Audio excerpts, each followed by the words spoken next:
1356년 국민왕의 고려는 내정과 군사 그리고 외교 분야에서 원나라에 대항하는 반원 정책들을 쏟아내면서 원나라에 부역하는 친원파 권문세족들을 척결하고 있었다. 1356년 5월 17일 밤 국민왕은 기시 일족을 포함한 조정의 친원파 권문세족을 모두 일거에 숙청한 뒤 그들이 소유한 불법 농장을 몰수하여 그 토지를 본래 주인에게 반환함과 동시에 농장의 노비들을 양인으로 환속시켰고 5월 18일에는 친원파 권문세족의 기득권 유지를 위한 기관으로 전락한 정동행성 이문수와 정방을 폐지하였다. 같은 날 국민왕은 서북면병마사 인당과 강준경이 지휘하는 고려군에게 압록강 서쪽에 위치한 얌이라 불리던 원나라의 8개 역참을 공격하도록 지시하고 동북면 병마사 유인우가 지휘하는 고려군에겐 쌍성총관부를 탈환하도록 하명하면서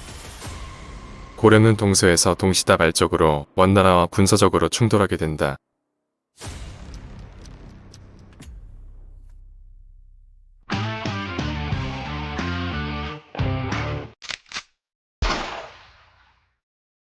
(1356년 6월 4일) 서북면병마사 인당의 고려군은 압록강을 건너 요동 8점을 방어하는 원나라 수비대를 공격하여 하사부를 비롯 3개의 역참을 점령하고 이를 고려의 영토로 편입한다.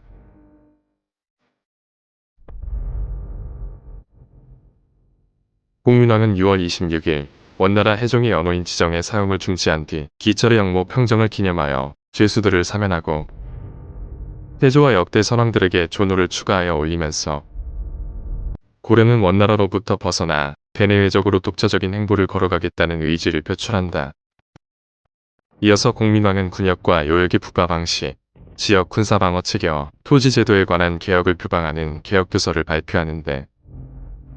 국민왕이 1년의 반원 개혁을 단행하자 원나라는 고려에서 파견한 절일사 김군현을 요양성에 옹리하고 80만 군사로서 고려를 토벌할 것이라 위협을 가했으며 이에 6월 28일 국민왕은 전쟁 발발 시 수도 이전에 대비하여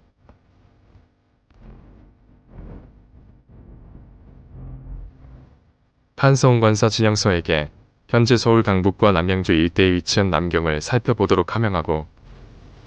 전란에 대한 민심의 동요를 막고자 피란을 금지한 뒤 충용사위를 설치하여 개경방어와 국민왕의 경호를 강화한다. 1356년 7월 9일 동북면병마사 유인우의 고려군이 상성총관부를 점령하며 98년 만에 화북 이북의 영토를 수복하자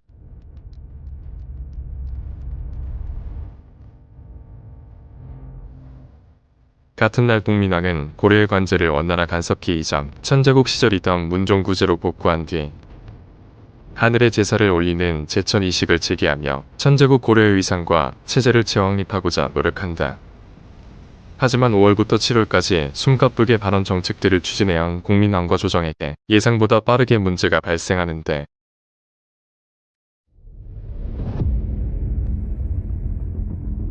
국민왕이 5월 17일에 친원파 권문세족을 숙청하자마자 압록강 서쪽의 원나라 역참들과 쌍성총관부를 동시에 공격한 이유는 혹시 모를 원나라군의 출동에 대비하는 한편 고려가 원나라로 오고 가는 교통로를 먼저 차단함으로써 친원파 권문세족의 제거와 쌍성총관부에 대한 공격 등 고려의 내부 소식이 원나라로 누설되는 것을 막기 위한 조치였다. 고려는 요동 8참 중 고려 인근에 있는 3개의 역참을 점령하고 이들을 은밀하게 고려의 영토로 편입하는 데 성공하지만 역참이 점령된 후인 6월 14일 기철이 숙청된지 모르고 그에게 태사도란 벼슬을 수여하고자 고려로 향하던 원나라 사신단이 압록강 근처 고려군이 점령한 역참으로 오면서 전혀 예기치 못한 사달이 발생하게 된다. 갑작스레 원나라 사신 일행과 마주치게 된 고려군의 부사신수는 이들을 체포하여 감금하고 원나라 사신의 수행원들을 살해하지만 결정적으로 야음을 틈타 원나라 사신이 도주하면서 결국 고려가 원나라 요동 8참의 일부를 점령한 사실이 원나라 조정에 알려지게 되고 이에 7월 19일 원나라 사신 사대익 한과 도타이가 고려 조정에게 이번 병란이 단순히 변방 유민들의 소행인지 혹은 양국 우호를 이간질하려는 외부의 공작인지 병란의 책임 소재를 명확히 규명하도록 요구하는 해종의 조서를 전달한다. 반원개혁과 요동 8참 공격에 대한 원나라의 협박과 회유에 당황한 국민왕과 조정은 대응책에 관해 고심하다가 수문화시중 염지신의 제안을 수용하여 7월 30일 원나라의 요동 8참을 공격했던 인당을 처형한다. 그리고 국민왕은 국정농단과 영무 획책의 주범인 기철 일당을 숙청하는 과정에서 내정이 혼란스러운 틈을 이용하여 변방의 유민과 간저들이 고려의 실정을 어지럽힐 수도 있음을 경계하며 관방을 설치하여 국경 출입을 통제했는데, 그 소속 관리와 군사들이 도강하여 검략한 것은 결코 관방을 설치한 고려 조정의 본의가 아니므로 관련자를 국법에 따라 엄히 처리하겠다며 고려의 입장을 변호하고 병란에 사과하는 표문을 사대익한을 통해 원나라에 전달한다. 고려군이 요동 8참을 공격한 후 원나라에게 문책을 받자 국민왕이 인당을 처형하면서 일종의 희생양으로 삼았다는 견해가 있으나, 인당이 출정에 앞서 보고도 없이 신순으로 하여금 역심을 이유로 강준경을 임의대로 추살한 점과 신순이 원나라 사신을 감금하고 그의 수행원들을 참살하여 양국 사이의 외교 문제를 초래한 점, 그리고 숙청된 요동 행성의 수장인 기철의 세력이 국경 지역에서 준동하지 못하도록 관리 차원에서 제한적 공략으로 시작된 군사작전이 일선 지휘관들에 의해 무리한 공세와 진격이 이뤄진 군사행동으로 변질된 책임을 물어 인당 등 지휘계통을 처벌한 부분도 크다. 인당 역시 군공이 뛰어난 장수였기에 그를 처형한다는 것은 고려에게도 결코 쉽지 않은 결정이었지만, 대외적으로 원나라가 쇠락해가는 시기라곤 해도 아직은 완전히 무시할 수 없는 패권국이니만큼 이제 막 탈원 정책과 함께 고려의 재건을 추진 중인 국민왕으로선 원나라와의 대규모 군사적 충돌을 피하는 것이 상책인지라 고려를 토벌하겠다는 원나라의 위협에 뻥카가 포함되어 있음을 알고 있음에도 이번 사태를 원활하게 해결하기 위해서는 관련자를 처벌하고 변방에서 고려의 본의가 아닌 우발적인 병난이라며 원나라에게 사과하는 방법이 최상책이었다. 1356년 10월 8일 원나라 해종이 고려가 과오를 뉘우치고 있으니 허물을 용서한다는 내용의 회신을 보내오자 10월 12일 국민왕은 정당문학 2인복을 원나라의 사신으로 보내 원영에 감사하는 표문을 전하면서 고려의 요동 8참 공격으로 발생한 양국 사이의 외교 분쟁은 이렇게 마무리가 된다.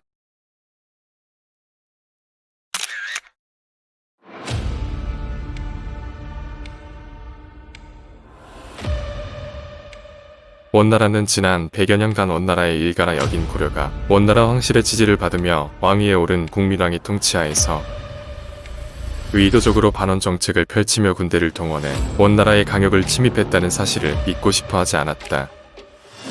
고려가 요동 8참을 공격한 관련자들을 처벌하고 해종이 더 이상 사태를 문제 삼지 않겠다는 조서를 보내오자 고려는 정당문학 2인복을 사신으로 보내 해종의 관용에 감사하는 내용의 표문을 전달하는데, 관용에 대한 감사는 표문 초반에만 짧게 등장할 뿐 표문의 대부분은 고려의 4가지 요구사항으로 가득 차 있어서 표문을 접한 해종과 원나라의 조정을 다소 당황스럽게 했다. 이건 너무한 거 아니냐고. 국민왕은 세조구제를 근거로 하여 이무소 혁파, 만우부제 폐시, 고려 물자 징발 중지와 쌍성 반환의 공식화를 요구하는데, 고려와 원나라의 2차 일본 원정을 준비하고자 1280년에 설치된 원나라의 행정기관인 정동등처 행중서성은 고려 국왕이 수장인 승상으로서 직접 관리를 선발하여 행성을 운영하고 고려 내정엔 일체 관여할 수 없는 기관이었으나, 쿠빌라이 칸 사후 그가 설정한 정동행성 관부구조의 원형에서 벗어나는 이문수와 만호부 등 부가적인 속관들이 설치되고, 기시 일족이 정동행성의 지휘권을 장악하여 행성의 기능과 권한을 대폭 강화한 뒤 불법 및 월권 행위를 자행하고 고려의 내정까지 간섭하면서 왕권에 도전하는 기구로 변질되지만, 국민왕이 기시 일족을 숙청하고 행성의 지휘권을 회복한 뒤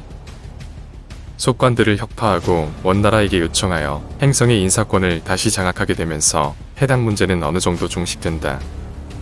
또한 기왕후의 제보를 관리하는 황후의 직속 기관인 자정원을 중심으로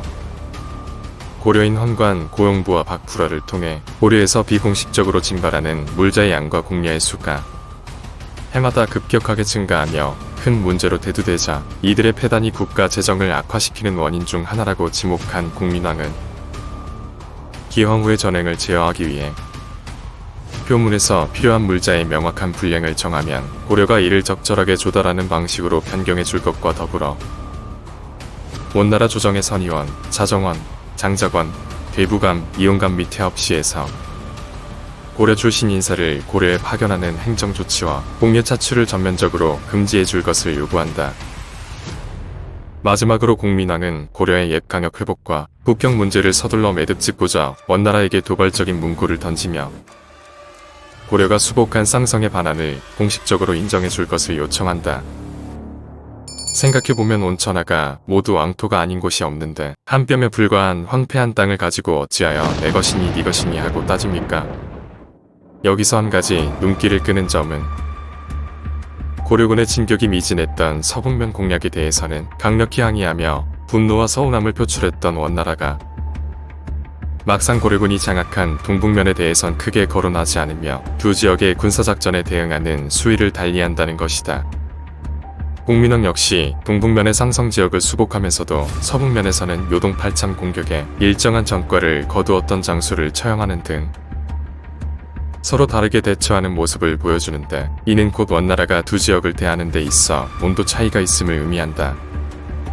압록강은 고려의 서북면 국경으로 명확하게 인식되어 있기에 압록강 이서 지역 공격은 명백한 반원 도발로 간주되는 반면 동북면은 원래 고려의 강역이었다가 원나라에 속하게 되었지만 고려인들이 지속적으로 주류 세력을 유지하는 과정에서 원나라의 통치가 약화되고 고려인의 거주지 성격이 강화되며 재차 점진적으로 고려의 강역화가 이뤄지던 지역이었다. 또한 1290년 1월 타다한 반군이 고려를 침입하자 동북면 방어를 위해 한이후가 이끄는 고려군이 쌍성에 주둔하면서 쌍성 지역이 원나라의 영토란 이식은 옅어지게 되고 쌍성 지역의 상한 경계선을 고려 동북면의 국경선으로 인식하게 된다. 그래서 원나라는 서북면에 대한 고려의 공격엔 거세게 항의한 반면 동북면의 상실은 그다지 큰 문제로 삼지 않았다.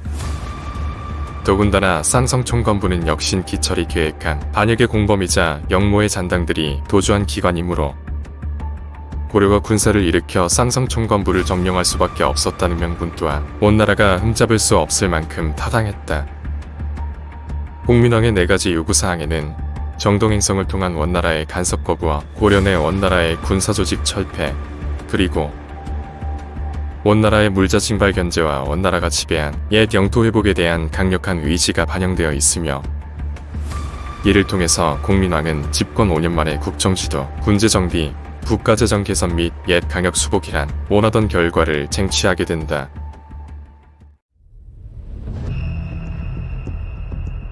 원나라 해종은 공민왕이 황실의 일원으로 대우받았던 기시의 일족을 숙청한 정변에 관해 최대한 묵인해 주었고 고려군이 압록강 서쪽 지역을 공격하며 군사적 충돌이 발생하자 80만 병력을 동원하여 고려를 토벌할 것이란 원포를 놓았지만 홍건적과 왜구에 군사적으로 대처하느라 바빴던 원나라는 사실상 고려와 전쟁을 치를 만한 여력도 그럴 의도도 없었기 때문에 해종은 사태에 대한 공민왕의 소명과 사과를 빠르게 수용하면서 양국 사이에 외교적 분쟁을 조기에 수습하고자 했다. 사방팔방적으로 넘쳐나는 원나라의 입장에선 굳이 고려와 척을 져가며 적을 하나라도 더 늘릴 이유가 없었으며 또한 나날이 세력이 팽창하고 있는 홍건적과 왜구에 함께 맞설 수 있을 만한 원나라의 아군이라곤 고려가 유일했기 때문이다.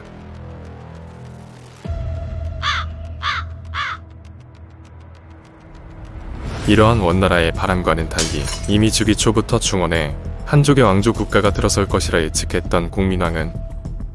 한때 고려군과 강소성 고우에서 혈전을 벌였던 장사성과 강국진 등 홍건적 계열이 아닌 강남의 한족 반군 세력들과 빈번하게 교류하고 통상무역을 시행하면서 다자적인 외교 관계를 구축했으며 이를 통해 고려는 자체적인 정보망 외에도 중원의 전황과 원나라 내부 실정에 관한 정보를 접할 수 있는 수단을 확보하게 된다. 그러나 대규모 한족 반군 세력인 홍건적은 고려를 원나라의 동맹자로 여기며 고려에게 적대적인 입장을 취하는 터라 고려와 홍건적 사이에 직접적인 외교적 교류는 없었다.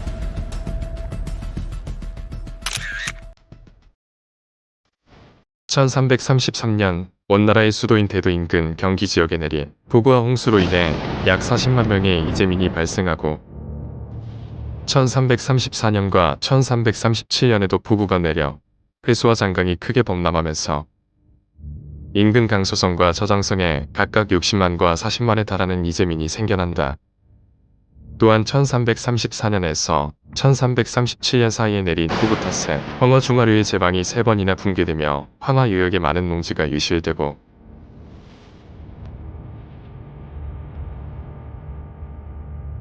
폭우와 홍수에 이어 역병과 가뭄까지 찾아오자 생계가 막막해진 농민들은 고향을 떠나 유령을 하거나 반란을 일으키게 된다.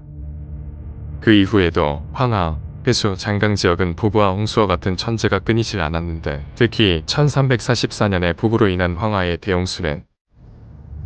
온 나라에게 역대 최악의 피해를 안겨줬으며 그간의 천지지변이 초래한 800만 명에 달하는 유민들은 온 나라를 몰락으로 이끄는 내정 불안의 결정적인 요인이 된다. 더군다나 1334년 후북성과 호남성에서 흑사병이 창궐하여 지역 인구의 90%가 사망하고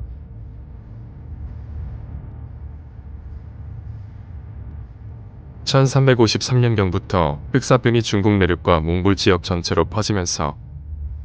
원나라는 당시 전체 인구 1억 2천 중 대략 3천만 명이 사망하는 사상 초유의 대재앙까지 겪게 된다. 그런데도 원나라 조정은 오랜 가뭄과 홍수 및 흑사병 창궐로 인해 곡물 수확량이 급락하는 와중에 만성 재정 적자를 개선하겠다며 교초 발행을 남발하여 극심한 인플레이션 현상을 유발하고 재정 강화를 이유로 중과세 정책을 고수하는 실정을 저지른다. 설상가상으로 잦은 홍수 탓에 황하 제방의 일부가 붕괴되며 물길이 크게 바뀌어 산동반도 남쪽으로 흐르게 되자 강남에서 수도인 대도가 위치한 화북으로 곡물과 물자를 운송하던 대운하의 통행이 중단되는 사태가 발생하고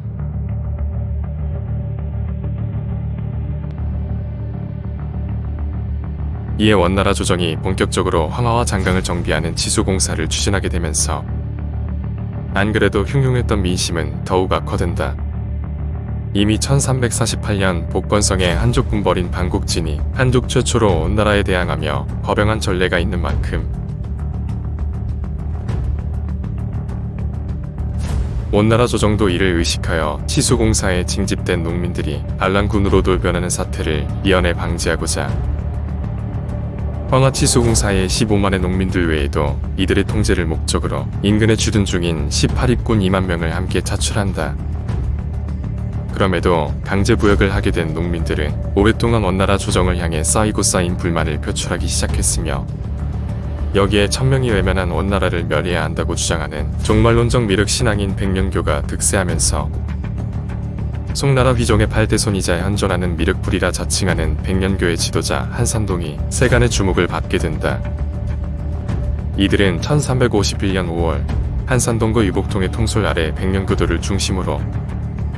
안희성의 영주에서 대대적인 봉기를 준비하지만 사전에 발각되며 원나라군에게 사로잡힌 한산동은 처형되고 도주에 성공한 유복통이 빨간 투권을 두르고 스스로를 홍권이라 칭하면서 거병을 하게 된다. 유복통의 반군은 먼저 원나라군의 군량창고가 위치한 안희성의 주고를 점령하여 본진으로 삼은 뒤 하남 지역으로 진군하여 빈농을 군류하며 세력을 확장하고 지속적인 모병을 통해 10만의 대규모 군대로 거듭나게 된다.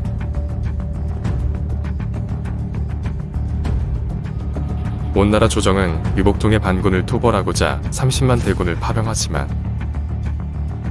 유복통의 반군은 원나라군에게 연승을 거두며 나산, 진양, 확산, 무양, 연영 등을 차지하는데 유복통을 선두로 안희성의 영주에서 봉기한 이들을 동계홍건군이라 한다. 한편 1351년 양자강 중류 지역에서 봉기한 미륵교 승려 팽영옥과 서수휘가 후북성을 점령한 뒤 같은 해 10월 기술을 도읍으로 하는 천안국을 건국하며 서수휘를 초대 황제로 옹립하고 호남성과 강서성 일대를 장악하며 강력한 반원 세력으로 성장한 이들을 서계홍건군이라 한다.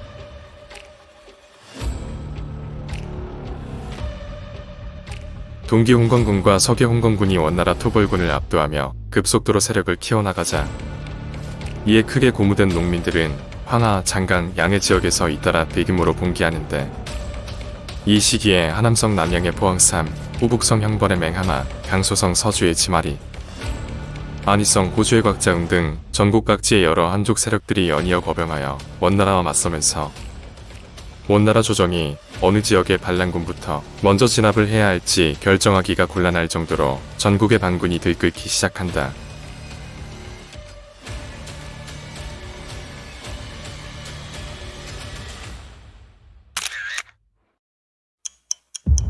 원나라 조정은 홍건적의 양대 세력인 유복동과 서수휘의 반군을 진압하고자 공포스런 전투력과 빠른 돌파력으로 명성을 날린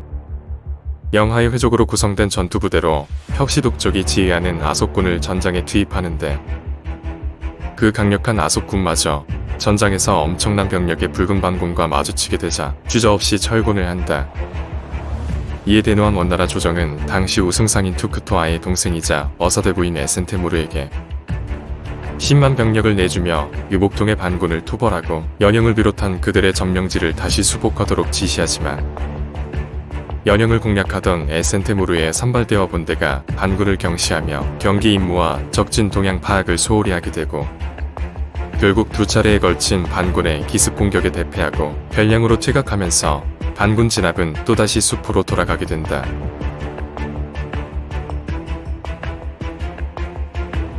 동생의 패전으로 인해 탄핵을 당하는 등 정치적인 입지에 적잖은 타격을 받게 된 토크토아는 이를 만회하기 위해 직접 군대를 이끌고 홍건적 토벌에 나서게 된다. 강소성 서주의 지마리가 이끄는 홍건적이 거병하여 10만 군세를 이루게 되자 1352년 9월 토크토아의 원나라군은 서주의 외성을 공격하여 점령하고 사방을 포위한 상태에서 성내로 진입하여 도주 중인 홍건적의 수장 지마리를 쫓아 척살하고 휘하의 반군을 완전히 토벌하는 데 성공한다. 이어서 토크토아는 군사들과 함께 말머리를 돌려 유복동의 반군이 점령 중인 연영을 향해 진군하고자 했으나, 토크토아의 승전보에 기뻐한 해종이 그에게 조정으로 복귀하라는 황명을 내리면서 그는 대도의 황궁으로 귀환하게 된다. 그러나 그의 복귀 이후 원나라군이 여전히 유복동과 서수휘의 반군을 제압하는데 실패하는 무력한 모습을 보이자 1353년 5월 강소성 태주에서 소금 밀매로 확보한 부를 바탕으로 제염업자 장사성이 대대적으로 봉기하여 대운하에 강북 중심지인 고을을 신속히 점령하며 화북 지역으로 가는 식량과 물류 운송을 통제한다.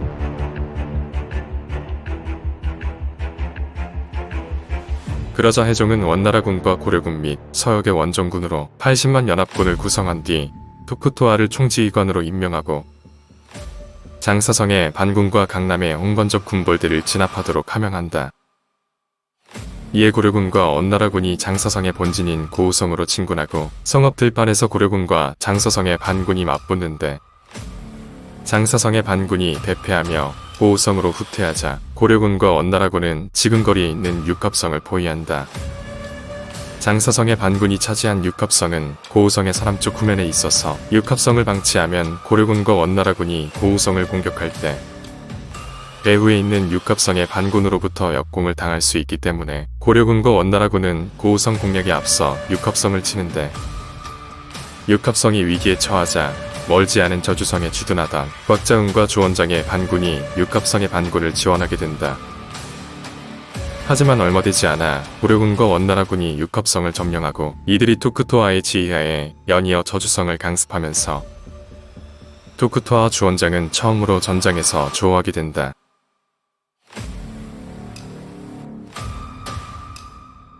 주원장은 토크토아에게 사자를 보내 술과 고기를 전달하고 원나라군 포로와 국마를 송환한 뒤 자신은 원나라군에게 대적하는 것이 아니라 주변 도적들로부터 저주성을 지키는 것이라고 토크토아를 설득하여 철군시킨다.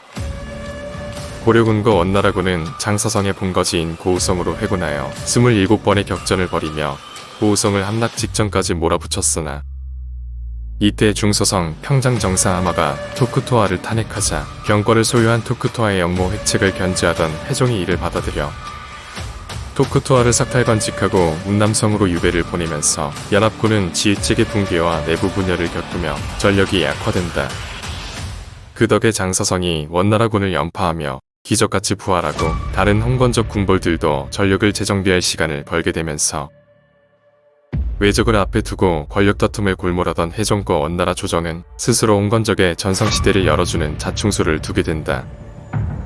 원나라는 군사적 역량이 뛰어난 토크토아란 지휘관의 통솔하에 월등한 전력을 보유한 대규모 병력의 연합군을 동원했음에도 자중질환으로 인해 장사성과 주원장, 유복통과 서수휘 등 굵직한 반군 세력을 모두 제압할 수 있는 천재일우의 기회를 놓쳤고, 이후 원나라는 조정의 통치력 약화와 지역의 군벌화로 인해 중앙정부 차원의 군사력에 큰 공백이 발생하면서 홍건적 군벌들은 빠르게 세력을 확장시켜 갔으며, 이들 사이에서 벌어지는 주도권 쟁탈과 내분 또한 점차 치열해지게 된다. 아울러 원나라로 인해 중원에서 원하지 않는 전쟁에 참전하는 것이 불만임에도 막상 전투에 임해서는 장사성의 반군이 단 한 번도 이기지 못할 만큼 월등한 전투력을 선보인 고려군을 퍽이나 이상한 놈들이라 인식했으며, 특히 육갑성과 저주성에서 고려군을 접한 이후 주원장은 고려에 대한 의심과 악감정 그리고 견제의식이 점차 커져가는데, 이는 주원장이 명나라를 건국하며 황해에 등극하고 고려에서 조선으로 왕조가 교체된 이후에도 변함없이 지속된다.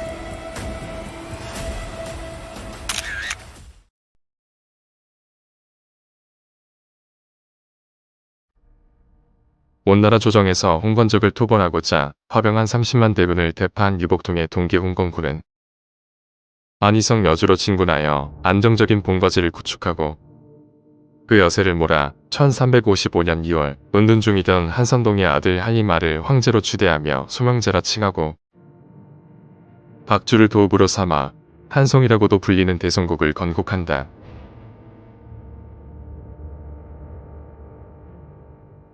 한편 고우성에서 장사성의 반군을 압박하던 고려군은 1355년 3월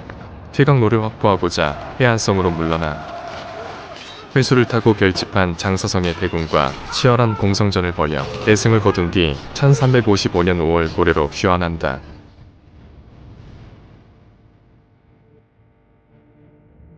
그간 장사성은 당장의 위협인 고려군에 집중하느라 강남으로의 세력 확장을 도모할 여력이 없었는데, 그 틈을 이용하여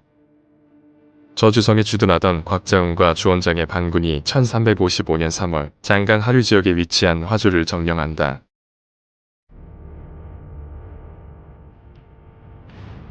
그러자 곧 신말의 원나라군이 진군하여 화주를 포위하고 맹공을 퍼붓지만 곽자운과 주원장의 반군이 화주 방어에 성공하면서 원나라군은 큰 병력 손실을 겪은 채 철수하고, 주원장은 화주 공성전 승리로 인해 이렉 전국적인 명성을 얻게 된다. 1355년 6월 곽자운과 주원장의 반군은 태평을 점령하면서 장강 하류 지역을 장악하게 되고, 기세가 오른 주원장은 1356년 8월 연이어 집경을 차지하며 강남의 군벌로서의 입지를 다지게 된다.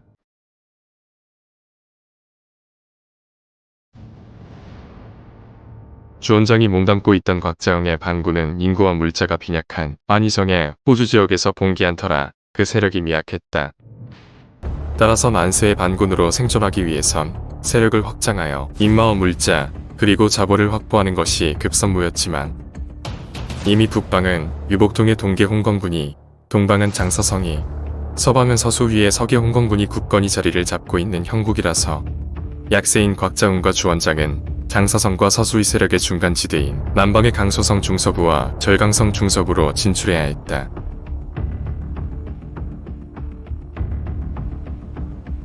이 지역은 집경을 중심으로 인구가 많고 물자도 풍부하여 천하를 도모할 만한 힘을 키우기에 적격인 곳이나, 고려군이 강소성 태주에서 거병한 장사성의 세력을 묶어두지 않았다면 진작 장사성의 지반이 되었을 가능성이 높았기에, 결과적으로 곽자운과 주원장은 고려군 덕분에 강남으로 진출할 수 있는 기회를 잡은 셈이라 할 수 있다.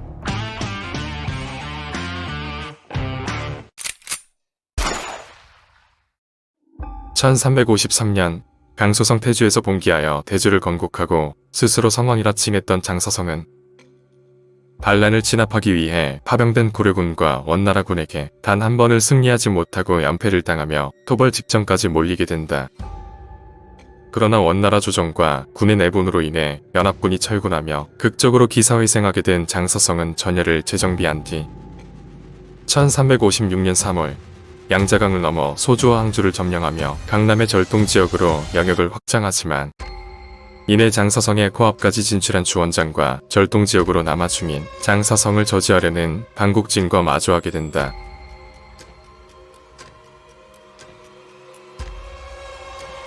(1356년 8월) 장인인 곽자웅이 병사하자 서희로서 그의 뒤를 이어 강남에서 세력을 키워나가던 주원장은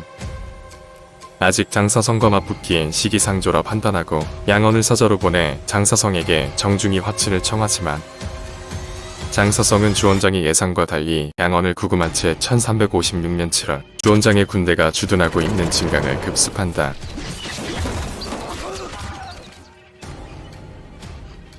장사성과의 전투를 피할 수 없던 주원장은 서달과 상우춘을 내세워 용담에서 장사성의 군대를 격파하고 다음 해인 1357년 상우춘이 장사성의 군대를 연달아 대파하면서 주원장은 상주와 영국까지 수중에 넣게 된다.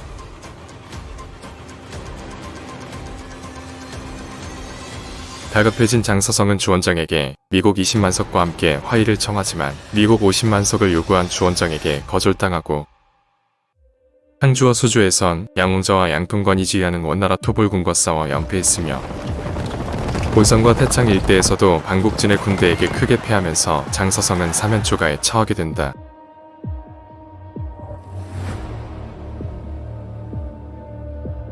방국진은 소금을 판매하던 해운업자로 1348년 저장성 연안 송문도에서 해상 반란을 일으키며 원나라에 저항한 최초의 한족 군벌로서 대도로 운송되는 세곡을 약탈하며 원나라의 관군을 수차례 제압했을 뿐만 아니라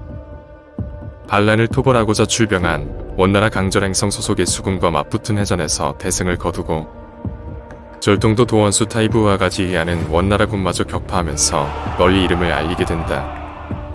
방국진은 1354년에 태주를 함락하고 1355년엔 온주와 경원을 점령하며 그 위세를 떨치지만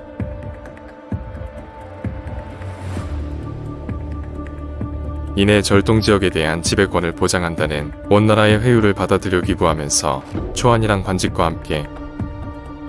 해도울령 만우에 임명되어 바닷길을 통한 안전한 세곡 운송과 절동지역의 민생 안정에 전념하게 된다. 그런데 1356년 3월 장사성이 남하하며 본격적으로 절동지역을 공략하기 시작하자 원나라는 방국진을 강절행성 참지정사에 임명하며 장사성을 쳐서 그의 남하를 저지하도록 명하고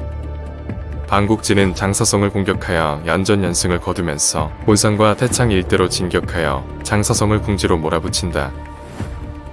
방국진이 장사성을 압박하는 시점에 때맞춰 원나라가 장사성을 회유하자 주원장과 방국진에 의해 수세에 놓인 장사성은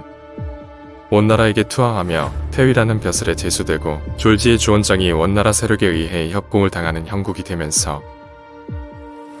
주원장과 방국진의 관계는 완전히 틀어지고 만다.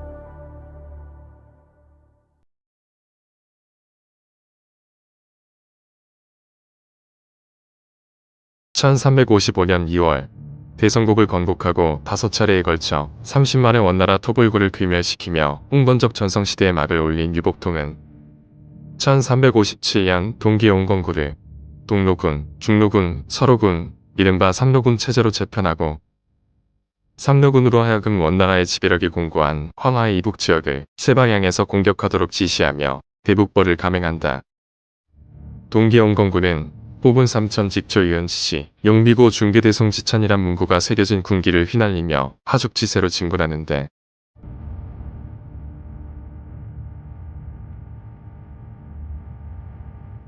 무기가 지휘하는 동로군은 산동과 하북을 거쳐 원나라의 동계수도인 대도를 향해 북진하고 백불신과 이희희의 서로군은 관중으로 진격하여 사천과 영하 등지를 빠르게 점령한다. 1358년 5월 유복통이 군대를 이끌고 북송의 수도였던 변량을 함락하여 대성국의 새로운 도읍으로 삼고 원탁과 파도반의 중로군이 산서와 하북을 거쳐 요조와 대동을 함락하고 동북진을 하자 결국 원나라의 해종과 조정은 이들의 예봉을 피하고자 고려의 탐나로 대피하여 머무르는 방안까지 논의하기에 이르는데 당시 탐나는 원나라가 군마를 충당하고자 설치한 탐나총검부에 가로가치를 파견하여 홍치하던 섬이고 홍건적으로부터 멀리 떨어진 외딴 곳이라 원나라 조정의 탐나 피난설이 전혀 가능성 없는 허무맹랑한 방안은 아니었다. 아울러 피난의 목적 외에도 정쟁, 흑사병 및 동수의 염증을 익힌 회종이 양이 후에 탐라에서 여생을 보내려 했다는 연구도 있다. 원나라는 그간 각지의 토벌군을 파병하며 적잖은 병력에 손실이 있었고 상당한 전비와 군수물자를 소비한 상태인지라 화북 지역의 정예군에서 사병에 이르기까지 가용할 수 있는 모든 병력과 물자를 총동원하여 삼루군에 근근히 맞서고 있었는데 바야흐로 최전성기를 맞이한 동계 홍건군의 위세 앞에서 원나라의 운명은 마치 바람 앞에 놓인 등불처럼 보였다. 하지만 누구나 처맞기 전까지는 그럴싸한 계획을 갖고 있다고 했던가. 동계 홍건군은 전혀 모르고 있었다. 가장 찬란하게 빛나는 순간 가장 짙은 어둠이 그들 앞으로 다가오고 있다는 사실을. 애당초 고려는 건드리지 말았어야 했다. 좋아요와 구독, 알림 설정은 영상을 제작하는 데 큰 도움이 됩니다. 감사합니다.